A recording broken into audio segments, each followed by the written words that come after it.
Κυρίες και κύριοι, χαίρετε.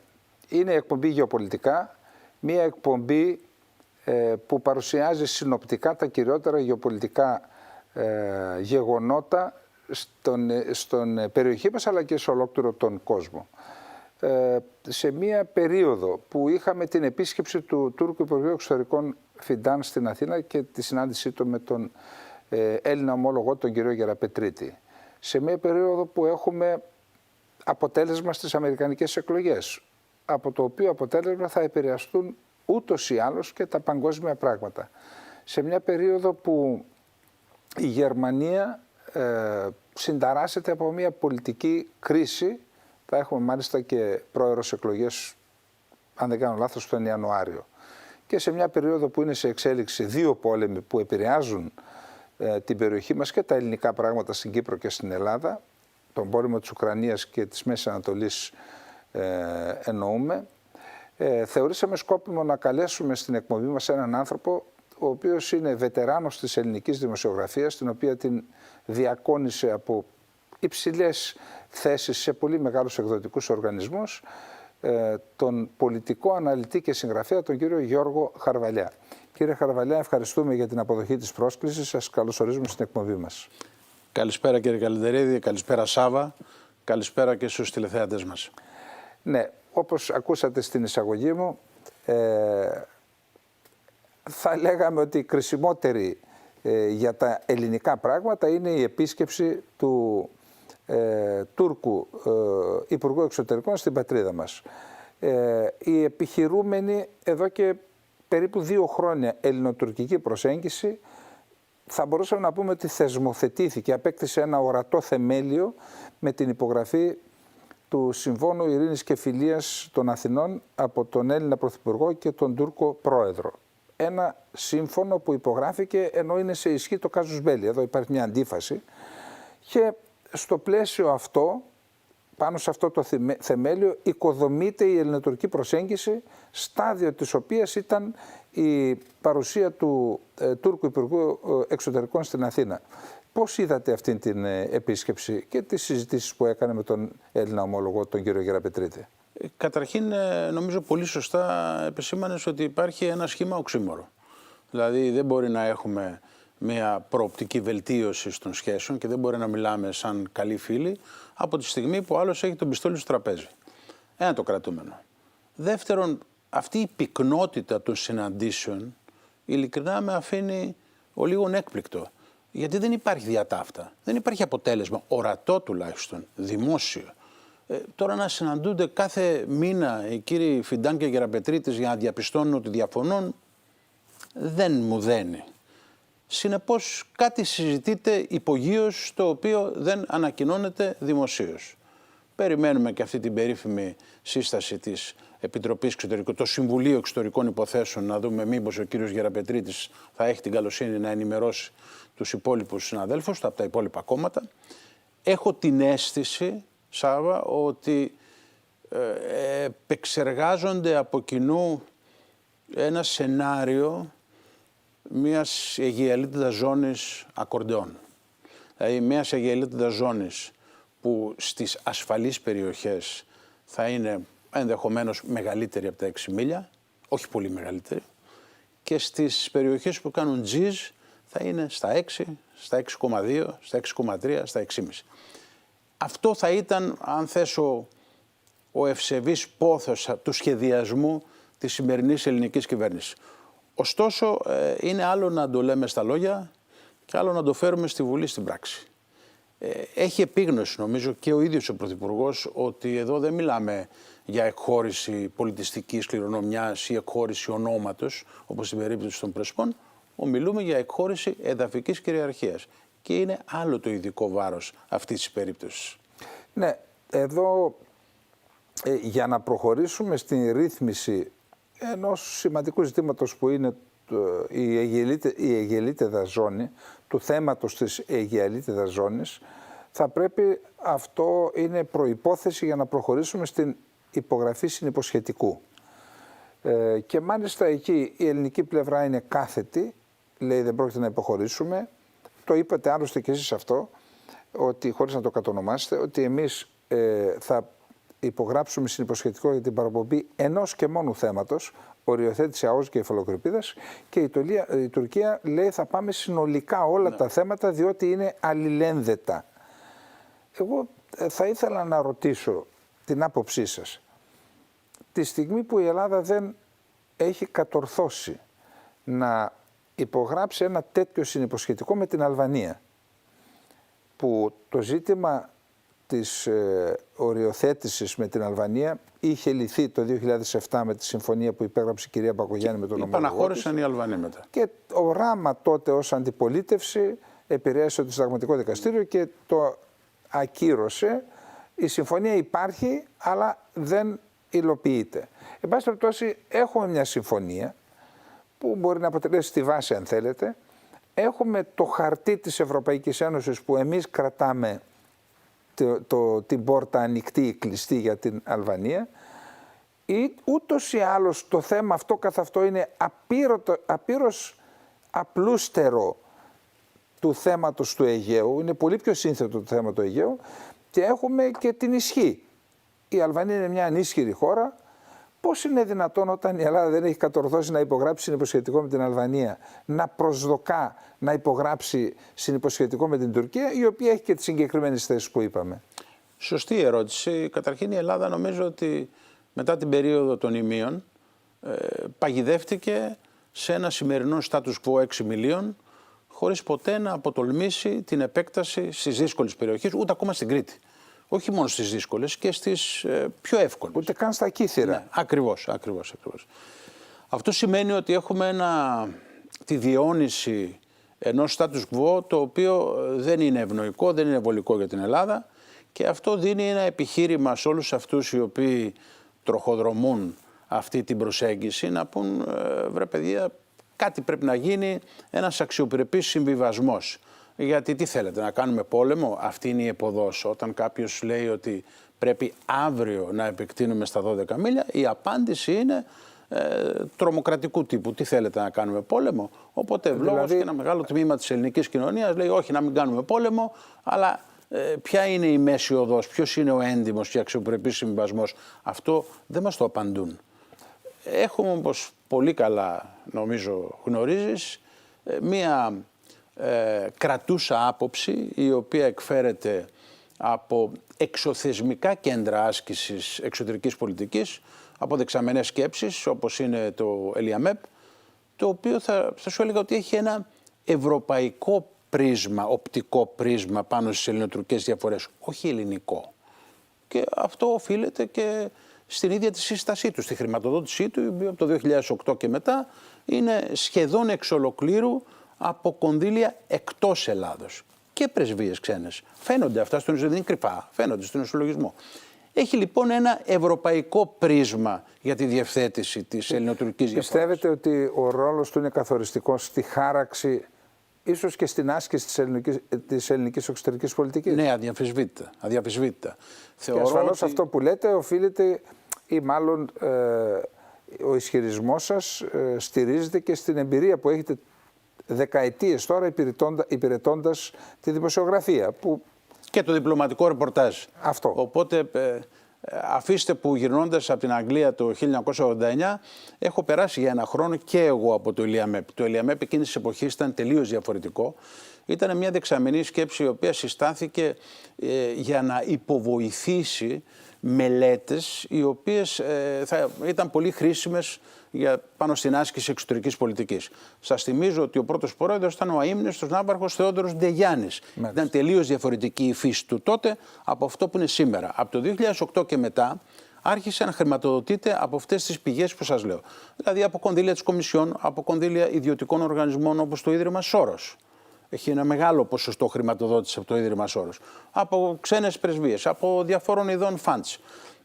Αυτό κατά τη γνώμη μου δημιουργεί ένα βαθμό εξάρτησης που ενδεχομένως σε κάνει να βλέπεις τα πράγματα με μια πιο εντός εισαγωγικών ρεαλιστική λογική ευρωπαϊκού τύπου. Άρα δεν είστε αισιόδοξος ότι αυτή η απόπειρα εξομάλυνσης των σχέσεων με την Τουρκία ότι θα έχει ένα αίσιο αποτέλεσμα από την άποψη ότι θα εξυπηρετήσει και τα εθνικά μας συμφέροντα?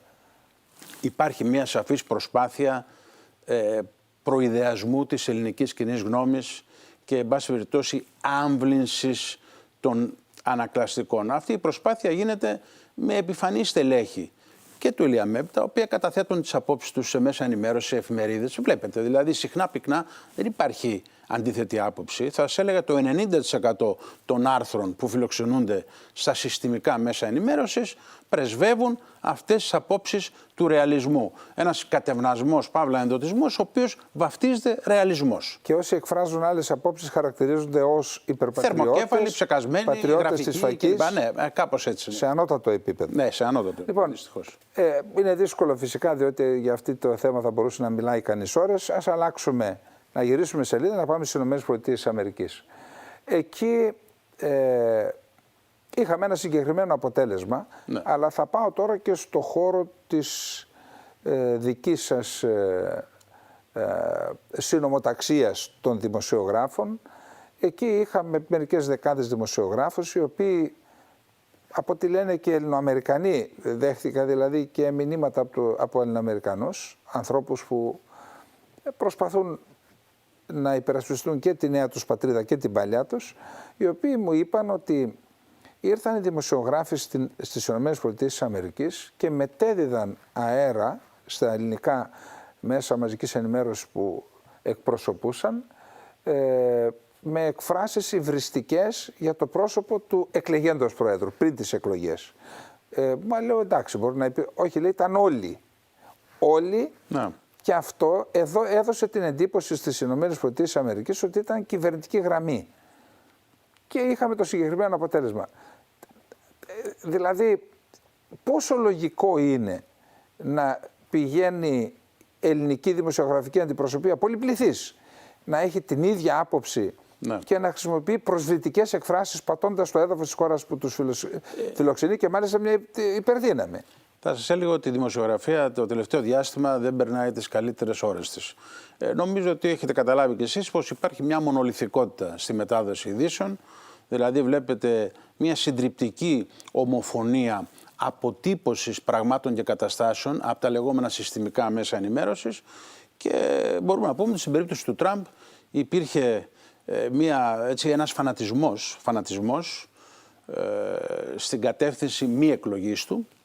Και δεν ψηφίζουμε εμείς, όταν συνέβη το μοιραίο, κάποιοι προσπαθούσαν με ευσεβείς πόθους, τους οποίους μετέφραζαν ειδήσεις, να το ακυρώσουν, ακόμα και τις ώρες που είχε φανεί ότι η εκλογή είναι δηλαδή αναπότρεπτα υπέρ του Τραμπ, και κάποιοι έβγαλαν τους αρνητικούς χαρακτηρισμούς, τους οποίους όμως θα πρέπει να σας πω ότι και ένα μεγάλο τμήμα του ελληνικού πολιτικού φάσματος υιοθετούσε μέχρι χθες. Μην κρυβόμαστε πίσω του δαχτυλό μας. Μα αυτό εξέφραζαν οι δημοσιογράφοι. Ακριβώς.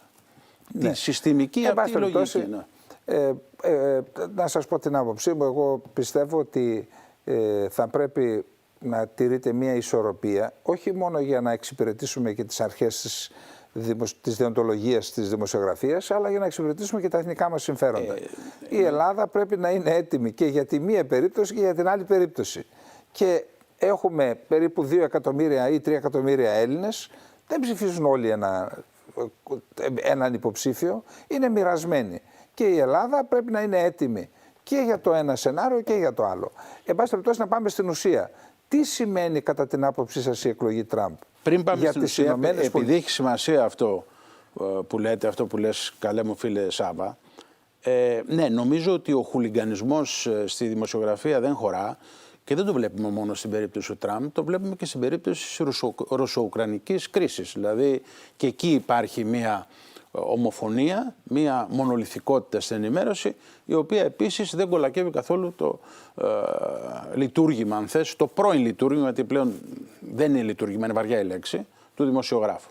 Τώρα, σε ό,τι αφορά την ουσία, δεν περιμένω ότι στην Ελλάδα θα αλλάξουν από τη μια μέρα στην άλλη πολύ τα πράγματα. Απλώς η εκλογή του Τραμπ νομίζω ότι έχει ένα θετικό αντίκτυπο συνολικά για τον πλανήτη, συνολικά για την Ιφίλιο. Σε ποιους τομείς αναφέρεσαι? Ναι, με την ελπίδα της προοπτικής μιας γρήγορης επίλυσης του Ουκρανικού, ασκώντας πίεση φυσικά στο Ζελένσκι για ένα συμβιβασμό, και με μια ατζέντα η οποία είναι πιο υγιής κατά τη γνώμη μου. Τι εννοώ? Εννοείται σε κοινωνικά ζητήματα Ακριβώς, και ζητήματα ακριβώς. δικαιωμάτων.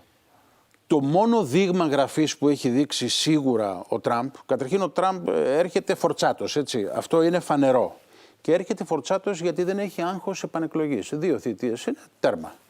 Εκεί που έχει δείξει τα δόντια... Είναι πανίσχυρος, Ναι, είναι έχει πανίσχυρος. γερουσία και κάτω βουλή. Οι άνθρωποι που βάζει για να προωθήσουν την δική του πολιτική στο μεταναστευτικό είναι πολύ σκληροί στις θέσεις τους. Εκεί έχει ανοίξει τα χαρτιά του. Στο ουκρανικό δεν έχει ανοίξει τα χαρτιά του. Στο μεταναστευτικό άνοιξε τα χαρτιά του με τους ανθρώπους που έβαλε στα κρίσιμα πόστα και στο Homeland Security και στο Border Patrol.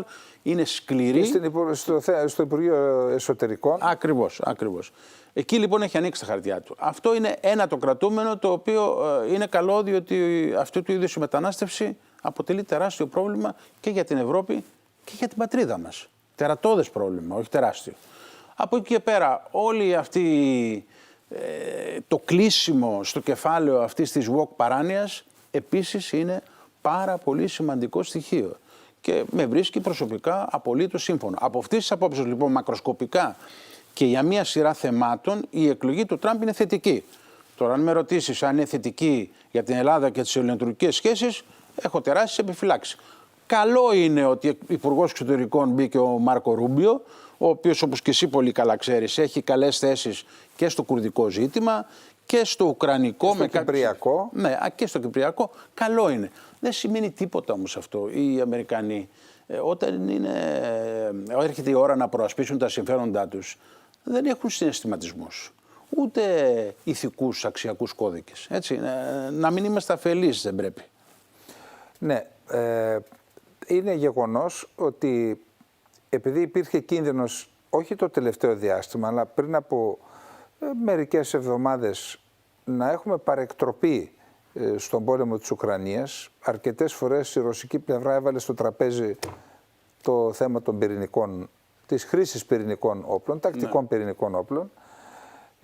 Είναι γεγονός ότι εάν πετύχει ο Τραμπ, και κατά την άποψή μου δεν θα ασκήσει πίεση μόνο στη μία πλευρά, θα ασκήσει και στις δύο πλευρές, διότι από όσο έχω αναλύσει τον τρόπο με τον οποίο διαπραγματεύεται, εκεί όσο χαμογελάει, την ίδια στιγμή που χαμογελάει, δείχνει και τα δόντια του και την πυγμή του.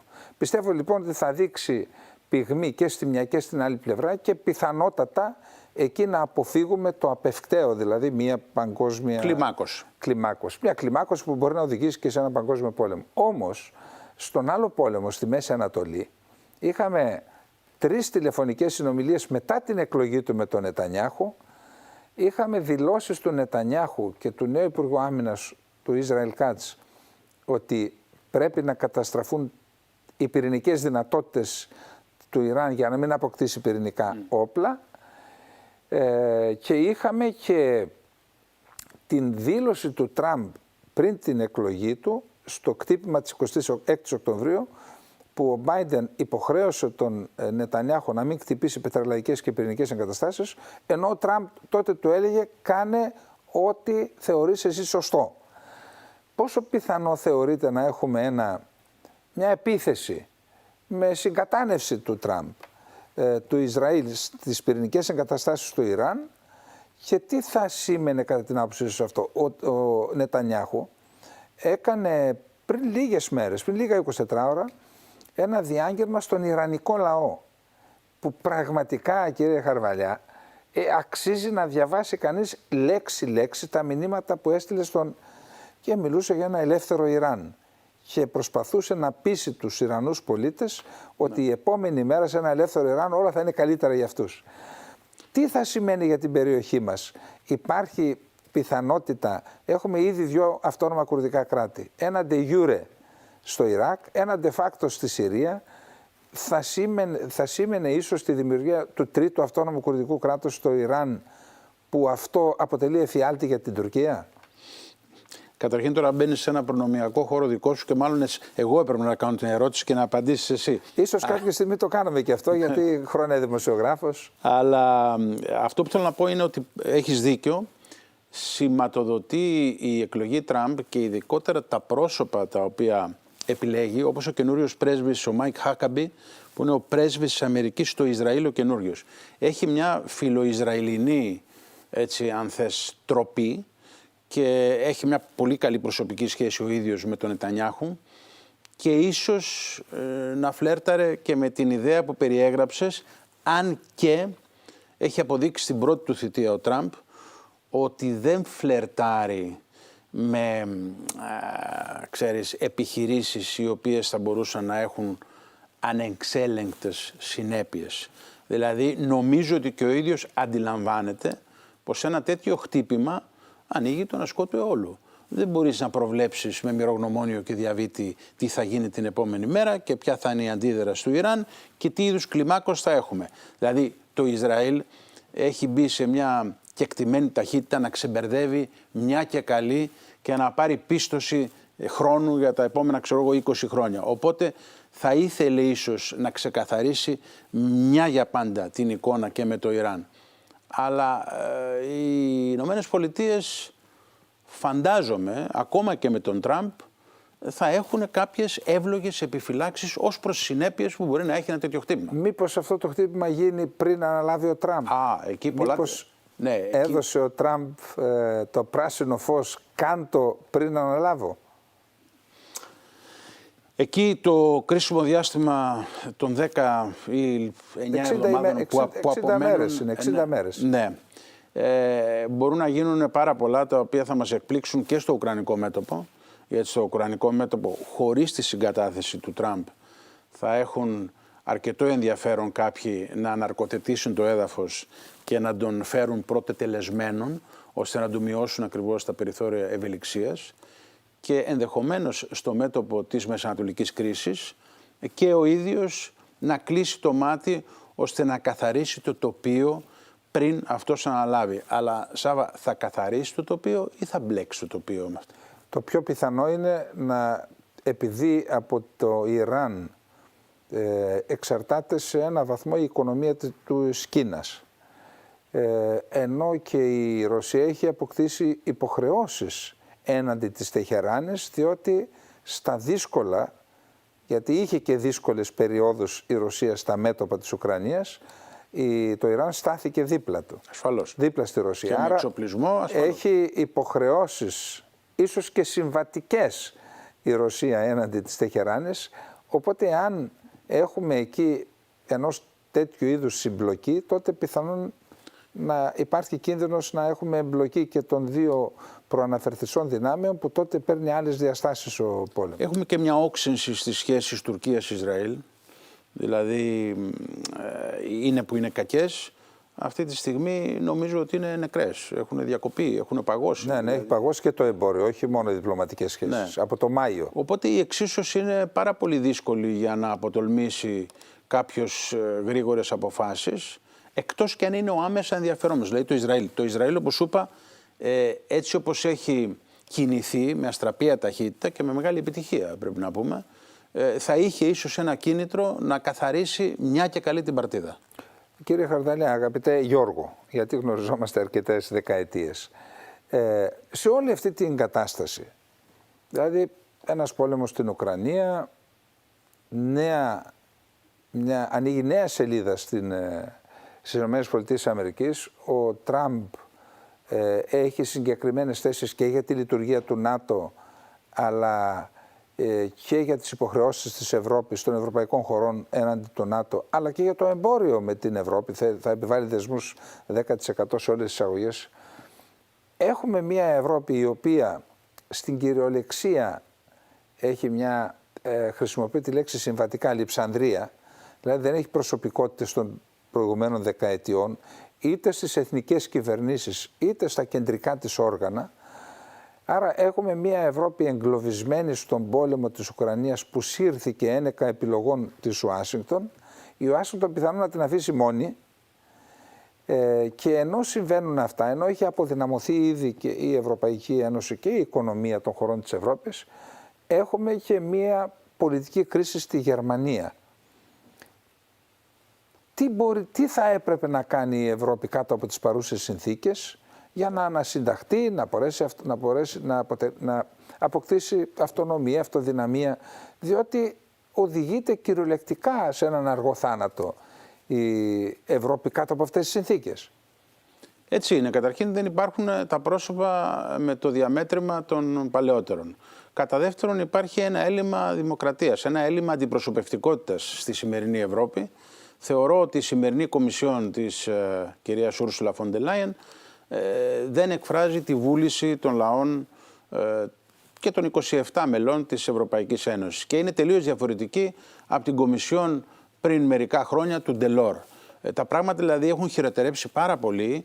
Η Ένωση έχει εμφανίσει μία δυσλειτουργίας, για να μην πω παρακμής.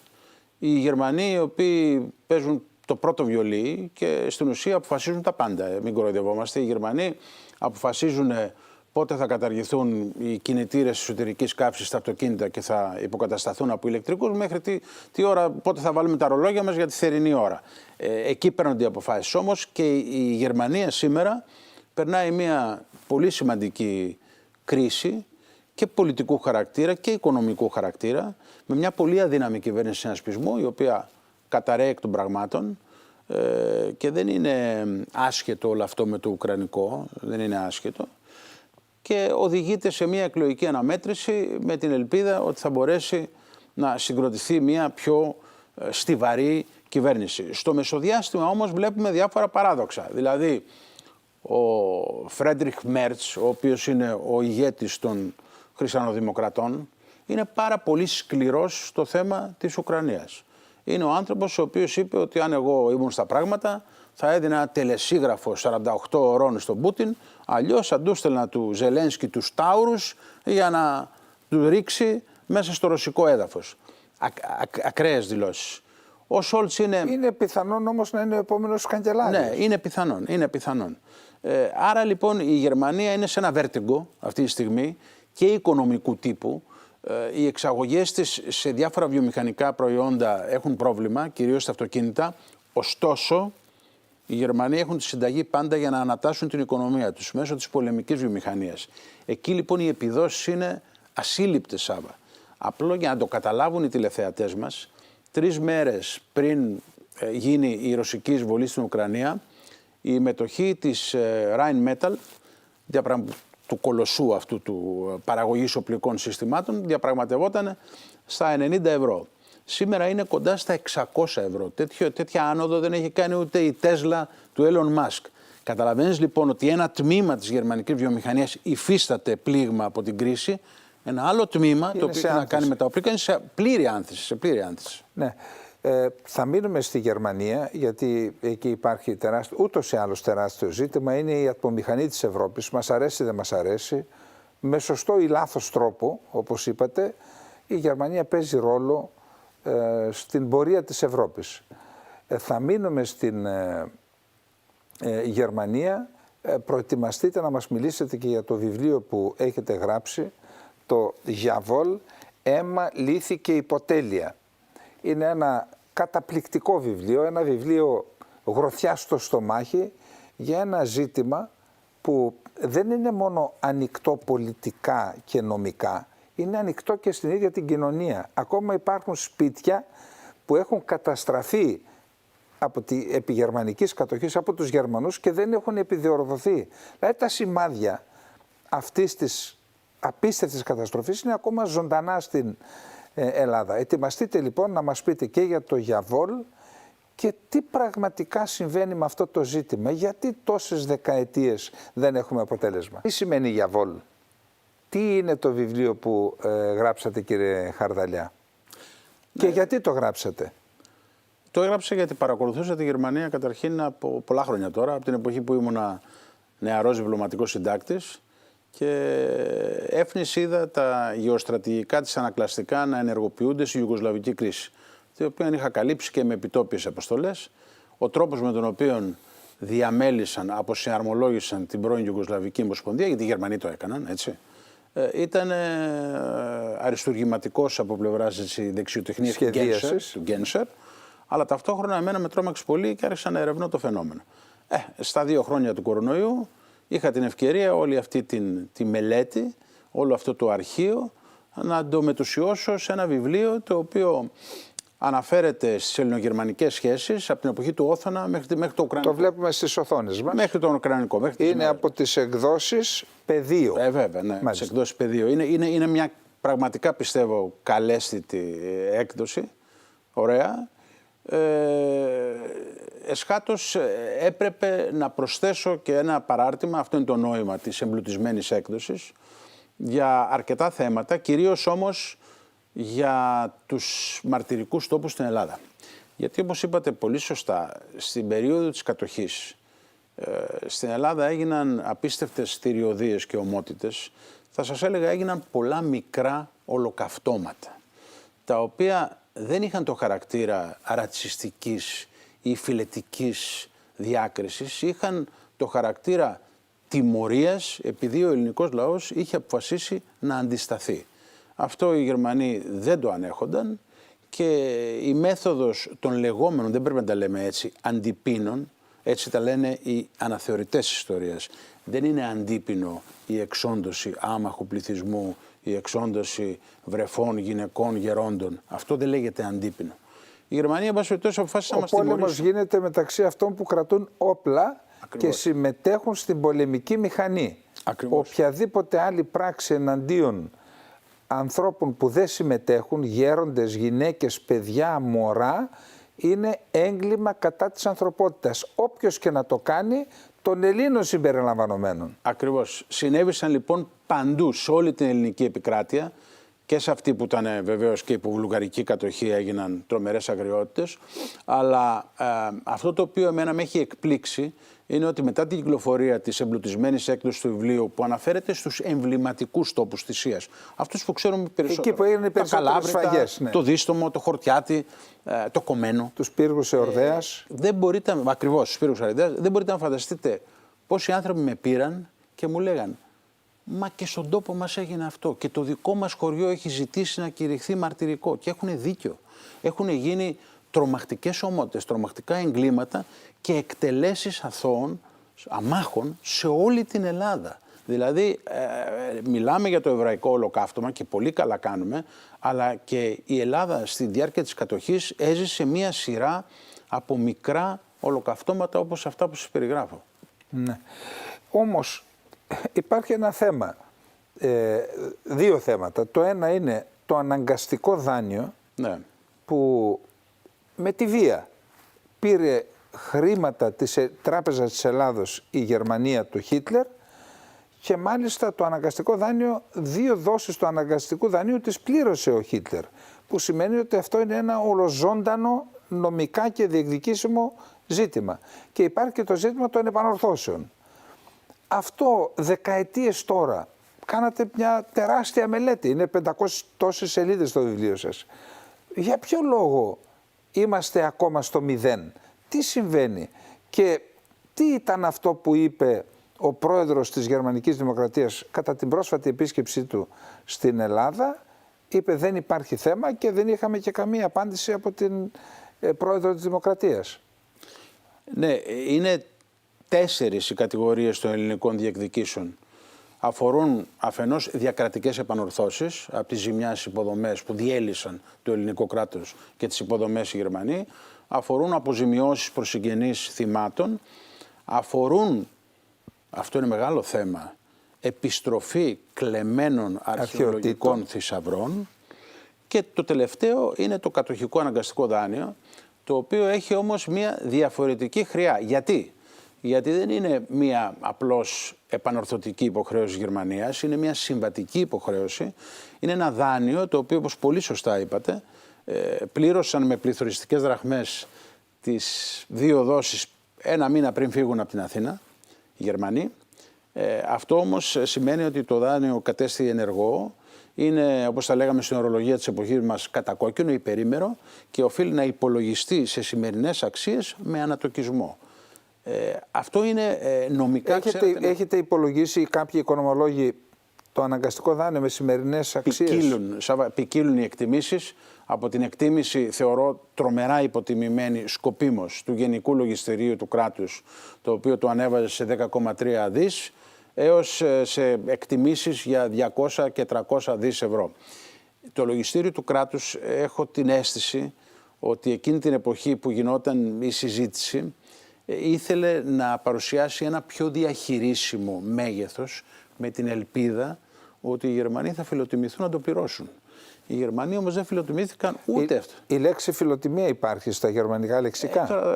Νομίζω ότι στο ζήτημα αυτό όχι. Υπάρχει μια υποκρισία, μια αναγνώριση της λεγόμενης ηθικής ευθύνης. Κατά τα άλλα όμως, όπως είδατε, ο Γερμανός πρόεδρος, ο οποίος είναι ιδιαίτερα έμπειρος, είναι ένας γερόλικος της πολιτικής σκηνής και είχε διατελέσει και υπουργός εξωτερικών. Ξέρει, λέει, τη διπλωματική γλώσσα, του έδωσε την πάσα αυτή άθελά της η πρόεδρος Δημοκρατίας με μια απλή αναφορά και αυτός έβαλε τον γκολ. Είπε ότι έπρεπε να ξέρετε την άποψή μας ότι αυτό δεν ισχύει και εν πάση περιπτώσει η υπόθεση είναι τελειωμένη. Δεν θα έπρεπε να απαντήσει. Ναι, εκεί είχε την ευκαιρία να απαντήσει το πολύ στοιχειώδες ότι η δικιά σας νομική επιτροπή της Βουλής έχει αποφανθεί, κύριε Στανμάγερ, ότι δεν έχει τελειώσει το θέμα και ότι η Ελλάδα έχει εύλογες αξιώσεις. Τι μας λέτε τώρα? Αυτό δεν έγινε, εν πάση περιπτώσει, υπήρξε σιωπή, υπήρξε μια αναφορά δεύτερη από τον Πρωθυπουργό, αλλά είναι τελείως διαφορετικό το να υπενθυμίζω ή να αναφέρω από το να το θέσω. Η Ελλάδα λοιπόν δεν το έχει θέσει το ζήτημα ως όφιλε, ειδικά δε για το κατοχικό δάνειο μπορεί να προσφύγει και μονομερός, γιατί είναι μια συμβατική υποχρέωση. Είναι νομικά μαχητό, είναι πολύ πιο εύκολα νομικά μαχητό. Ναι, τώρα δεν θέλω να πάμε σε θέματα που μόνο υποθέσεις μπορεί να κάνει κανείς, αλλά δεν υπάρχει ερμηνεία της στάσης και της συμπεριφοράς τόσων ελληνικών κυβερνήσεων. Ούτε μία. Μάλιστα είχαμε και μία απόφαση του Αρείου Πάγου που ζητά κατάσχεση γερμανικής περιουσίας στην Ελλάδα, η οποία με υπουργική απόφαση παραμένει παγωμένη. Τι συμβαίνει με αυτή την απόφαση? Αυτός ήταν ο αγώνας του αείμνηστου του κ. Σταμούλη. Του Σταμούλη, ο οποίος πέτυχε μια απόφαση από τον Πρωτοδικείο Λιβαδιάς, στην οποία είναι επικύριος ο Άριος Πάγος. Για το δίστομο. Ναι, για το δίστομο. Αλλά όταν εμφανίστηκαν οι δικαστικοί κλητήρες έξω από τον Γκέτε, έντρομη τότε κυβέρνηση, η οποία διαπραγματευόταν την είσοδο της Ελλάδας στην Ευρωζώνη, έδωσε εντολή και ο τότε Υπουργός Δικαιοσύνης, Γερμανοτραφής, ο κ. Σταθόπουλος, ανέσυρε έναν παλιό μεταξικό νόμο που λέει ότι όταν διακυβεύεται η ατμόσφαιρα και το κλίμα σε διπλωματικές σχέσεις της Ελλάδας με κάποια άλλη χώρα, τότε έχει δικαίωμα να ακυρώνει αποφάσεις ο Υπουργός Δικαιοσύνης. Και έτσι κάπως σταμάτησε αυτή η ιστορία. Το ίδιο έγινε νομίζω και για τον φάκελο της Κύπρου. Ενώ είχαν ασκηθεί διώξεις εναντίον προτετείων του πραξικοπήματος και στην Κύπρο του προδοτικού πραξικοπήματος, το Υπουργείο Δικαιοσύνης ανέστειλε τις διώξεις επικαλούμενοι ακριβώς αυτό το ίδιο άρθρο. Το ίδιο νόμο. Άρα αυτή όμως η απόφαση μπορεί να αλλάξει ανά πάσα στιγμή. Ναι, υποτίθεται ήταν και μέσα στις εξαγγελίες του ΣΥΡΙΖΑ ότι θα άλλαζε. Αλλά μετά πάλι έγινε η παναχώρηση. Πώς εξηγούμε, εν πάση περιπτώσει, αυτές τις επαναχωρήσεις και το γεγονός ότι οι ελληνικές κυβερνήσεις δεν θέτουν το ζήτημα? Νομίζω τα πρώτα μεταπολεμικά χρόνια είναι εύλογο. Η Ελλάδα ήταν κατεστραμμένη, πάμπτωχη και στην ουσία εκβιαζότανε από τους Γερμανούς για να πάρει κανένα δάνειο, να γίνει κάποια επένδυση, να αγοράσουν τα καπνά, γιατί αλλιώς μας λέγανε αν δεν συμμορφωθείτε. Να δεχθούν Έλληνες μετανάστες οικονομικούς. Ακριβώς. Τώρα, στα χρόνια μας είχαμε άλλου είδους εξάρτηση. Καταρχήν η χώρα τελεί υποδανειακή ομηρία. Αυτό είναι ένα θέμα που ενοχλεί πάρα πολύ τους Γερμανούς, γιατί θεωρούν ότι μπορεί να ανοίξει και άλλες αξιώσεις από άλλες χώρες όπως η Πολωνία. Η Πολωνία έχει θέσει βέβαια τα θέματα με πολύ πιο συγκροτημένο τρόπο και πολύ πιο επιθετικό τρόπο. Έτσι. Η Ελλάδα περιορίζει την αφωνία για να μην γίνει δυσάρεστη. Αυτή είναι η αίσθησή μου. Κύριε Χαρβαλιά, η Βουλγαρία πλήρωσε αποζημιώσεις για την κατοχή δυτικά του Στριμώνα μέχρι τον Εύρο? Πλήρωσε κάτι συμβολικά ποσά, όπως και η Ιταλία. Πάντως πλήρωσαν. Η μόνη που δεν πλήρωσε είναι η... Ασφαλώς, ναι. Λοιπόν, εντάξει, νομίζω ότι τα υπόλοιπα θα τα διαβάσουμε στο βιβλίο.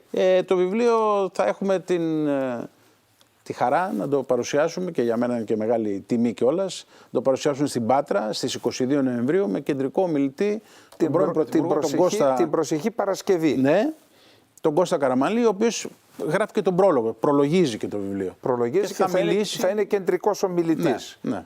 Που κάτι που σπανίως γίνεται, οπότε όσοι τηλεθεατές ακούν ακόμα και από την Αθήνα, αν θέλουν να παραστούν στην εκδήλωση, πού γίνεται η εκδήλωση, μπορούμε να το πούμε Γίνεται στην Πάτρα, στον πολυχώρο Royal και ταυτόχρονα θα υπάρχει και live streaming για αυτούς οι οποίοι θέλουν να την παρακολουθήσουν από μακριά. Ωραία, ωραία. Λοιπόν, να κλείσουμε την τελευταία σελίδα του Γιαβόλ προς το παρόν και να πάμε στην Ουκρανία. Εκεί λοιπόν προκλήθηκε ένας πόλεμος που θα μπορούσε να προληφθεί κατά την άποψή μου. Ίσως ορισμένοι κύκλοι δημιούργησαν τις προϋποθέσεις για να οδηγηθούμε σε αυτή την κατάσταση. Όπως είπατε και εσείς, καταστράφηκε η οικονομία της Ευρώπης εξ αυτού του πολέμου. Πού βρισκόμαστε τώρα και τι προοπτικές βλέπετε για αυτόν τον πόλεμο? Καταρχήν ο πόλεμος συμφωνώ πως μπορούσε και έπρεπε να έχει αποφευθεί, διότι οι προειδοποιήσεις της Ρωσίας και προσωπικά του Πούτιν ήταν πάρα πολύ σαφείς σε ό,τι αφορά τις κόκκινες γραμμές. Το ΝΑΤΟ, παρά τις διαφορετικές διαβεβαιώσεις που δίνανε κατά καιρούς αμερικανικές ηγεσίες στους Ρώσους, επεκτάθηκε πάρα πολύ μέσα σε λίγα χρόνια προς τα ανατολικά. Σε χώρες του πρώην Συμφώνου της Βαρσοβίας. Οι Ρώσοι όμως είχαν διευκρινίσει ότι κοιτάξτε, μπορεί να κάνετε αυτά που κάνετε, αλλά όχι στον αυλόγυρό μας. Υπάρχει μια περιοχή την οποία θεωρούμε αυλόγυρό μας. Αν έρθετε εδώ, είναι αιτία πολέμου. Έτσι λοιπόν ξεκίνησε η ιστορία στην Ουκρανία, διότι ακόμα και τώρα υπάρχει αυτή η προσδοκία υποψηφιότητας της Ουκρανίας να γίνει μέλος του ΝΑΤΟ, που εγώ νομίζω ότι είναι μια πολύ λανθασμένη πρωτοβουλία. Και στο πεδίο της μάχης θα σας έλεγα ότι αρχικά οι Ρώσοι είχαν υποτιμήσει το επίπεδο εξοπλισμού και εκπαίδευσης των Ουκρανικών δυνάμεων, το οποίο υπογείως είχαν επιτύχει οι Δυτικοί με την αποστολή προσωπικού εξειδικευμένου και στρατιωτικών και ανθρώπων μυστικών υπηρεσιών που είχαν προετοιμάσει αρκετά καλά τους Ουκρανούς. Έτσι λοιπόν αυτό το οποίο θεωρούσαν οι Ρώσοι ότι θα είναι ένας μικρός περίπατος αποδείχθηκε μάχη χαρακομμάτων, στην οποία όμως εσχάτως οι Ρώσοι επιτυγχάνουν τακτικές νίκες. Δηλαδή επί του πεδίου υπάρχουν σίγουρα τακτικές νίκες των Ρώσων και η θέση του Ζελένσκι γίνεται όλο και πιο δυσχερής. Αν δεν καταφέρει αυτή τη στιγμή η Ουκρανία να εκβιάσει κάποια κλιμάκωση, και αυτό δεν είναι καλό για κανέναν μας, νομίζω ότι το ρολόι γυρίζει εις βάρος της. Δηλαδή εκτιμάτε, εντάξει έστω και μια αυθαίρετη εκτίμηση, ότι το 2025 θα είναι έτος, αν όχι λήξης τουλάχιστον παγώματος του πολέμου, για να αναζητηθεί μια λύση στο ζήτημα? Είναι πολύ πιθανό. Είναι δυσχερής η θέση του Ζελένσκι και στο εσωτερικό. Δεν ξέρω ποια θα είναι η τύχη και το μέλλον του. Πρέπει να δούμε τον παράγοντα Τραμπ, όπως ακριβώς είπαμε πιο πριν. Και βλέπω ότι ακριβώς αυτές οι επιτυχίες της Ρωσίας στο τελευταίο διάστημα επιταχύνουν ένα πάγωμα, ένα ρεαλιστικό συμβιβασμό, ο οποίος μοιραία θα σημαίνει και κάποια απώλεια εδαφών της σημερινής Ουκρανίας, όπου όμως κυριαρχεί το ρωσικό στοιχείο, δηλαδή από πλευράς του αξιώματος της αυτοδιάθεσης, Ρώσοι εκεί μένουν, δεν μένουν Ουκρανοί. Μάλιστα. Ας ελπίσουμε ότι το 2025 θα λήξει, τουλάχιστον θα αποκλειστεί η περίπτωση να έχουμε κλιμάκωση και εκτροπή αυτού του πολέμου. Να κλείσουμε την σημερινή μας εκπομπή, κύριε Χαρβαλιά, με τον πόλεμο στη Μέση Ανατολή. Τι γίνεται στη Μέση Ανατολή, κατά την άποψή σας? Έχουμε 45.000 νεκρούς, από τους οποίους ο ΙΕ λέει ότι το 70% είναι γυναίκες και παιδιά. Όχι απλά άμαχοι, γυναίκες και παιδιά. Ασφαλώς, όλη αυτή η ιστορία ξεκίνησε με τη βάρβαρη εισβολή της Χαμάς και το θάνατο 1.200 ανθρώπων. Είδαμε αγριότητες που δεν μπορούν να περιγραφούν αυτό που έγινε εκείνο το διήμερο. Όμως και αυτό που ακολούθησε και συνεχίζει να ακολουθεί, και αυτό δεν μπορεί να περιγραφεί. Ναι. Τι συμβαίνει στη Μέση Ανατολή? Κοίταξε, η αντίδραση μπορεί να φαίνεται δυσανάλογη σε βαρύτητα του Ισραήλ. Βέβαια το Ισραήλ, παρότι αρκετοί λένε ότι υιοθετεί ναζιστικές μεθόδους, στην ουσία είναι ειλικρινές. Δηλαδή έχει διευκρινίσει εκ των προτέρων ότι όποιος απειλήσει την ασφάλειά μου θα τιμωρηθεί ή εν πάση περιπτώσει θα αντιμετωπιστεί με τρόπο ολοκληρωτικού πολέμου.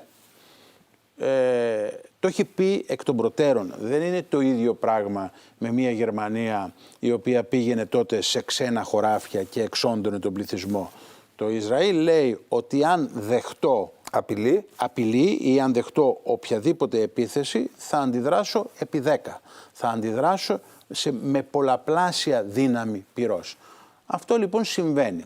Το Ισραήλ ευνηδιάστηκε, θέλω να πιστεύω, δηλαδή δεν μπορώ να μπω σε θεωρίες συνωμοσίας ότι αυτό ήταν εν μέρη σκηνοθετημένο, εννοώ την επίθεση Χαμάς στις 7 Οκτωβρίου, εν τούτης αντέδρασε αστραπιαία και με τρομερές επιτυχίες και έναντι αυτών που φαινόντουσαν ως υπαρξιακού τύπου απειλές, δηλαδή τη Χεσμολάχ, το Ιράν. Το Ιράν αυτή τη στιγμή, μέχρι αποδείξεως του αντιθέτου, εμφανίζεται ένας πύληνος γίγαντας. Ένας γίγαντας ο οποίος στην ουσία δεν μπορεί να ανταποδώσει τις επιθέσεις οι οποίες δέχεται ή δεν θέλει, διστάζει, φοβάται.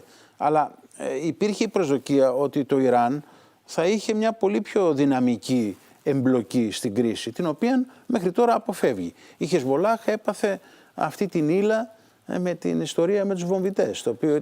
Κύριε Χαρβαλιά, στον τομέα της τεχνολογίας, των πληροφοριών, στην αεροπορική υπεροχή, η διαφορά μεταξύ Ισραήλ, Χαμάς, Χεσμολάχ, ακόμα και του Ιράν είναι χαώδης. Όχι, είναι χαώδης. Εκεί που υπάρχει πρόβλημα για τον Ισραηλινό στρατό είναι στο έδαφος. Εκεί όπου όλα τα άλλα δεν παίζουν τόσο μεγάλο ρόλο. Πού πιστεύετε όμως θα σταματήσει αυτή η ιστορία? Θα σταματήσει όταν εξουδετερωθεί η Χεσμολάχ και η Χαμάς ή υπάρχουν και άλλες σκέψεις για την επέκταση της κατοχής σε ολόκληρη τη Δυτική Όχθη μέσα από, έχουμε 500-600 επίκους. Θα έχουμε κατάληψη μέρους του Λιβάνου, θα έχουμε επέκταση πέραν των υψωμάτων των Γκολάν.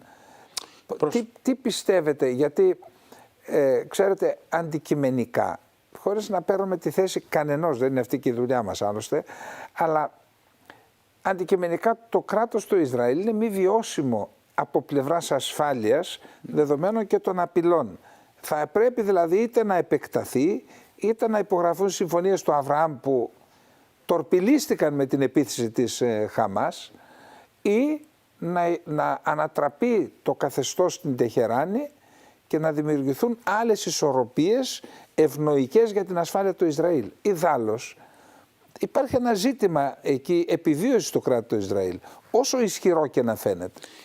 Είναι μια περίπλοκη εξίσωση με πολλές παραμέτρους.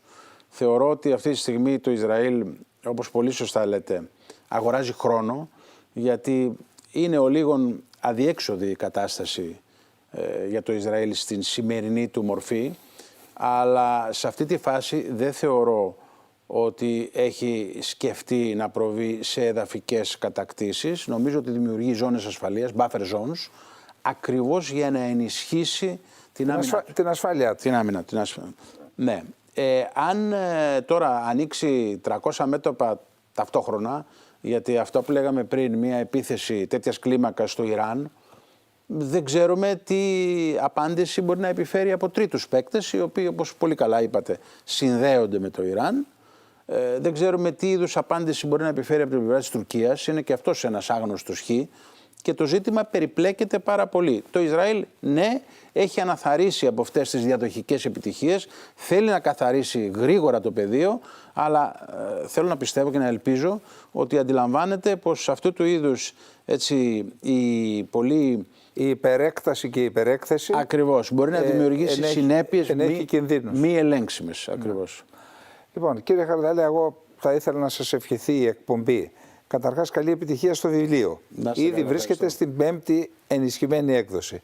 Καλή επιτυχία στην εκδήλωση της Παρασκευής και ευχόμαστε αυτό το βιβλίο να συμβάλλει στις προσπάθειες που γίνονται από διάφορους ανθρώπους, δημοσιογράφους, νομικούς, δυστυχώς από ιδιωτικούς φορείς, όχι από τις κυβερνήσεις. Ακτιβιστές, να συμβάλλει λοιπόν στις προσπάθειές τους να είναι ένα βοηθητικό πόνημα εργαλείο, ούτως ώστε να έχουμε ένα θετικό αποτέλεσμα σε αυτές τις δίκαιες διεκδικήσεις που περιλαμβάνονται και σε αυτό το βιβλίο. Σας ευχαριστούμε για την παρουσία σας στην εκπομπή. Εγώ ευχαριστώ για τη φιλοξενία. Κυρίες και κύριοι, άλλη μια εκπομπή έφτασε στο τέλος της. Μέχρι την επόμενη εβδομάδα να είστε όλες και όλοι καλά. Γεια σας.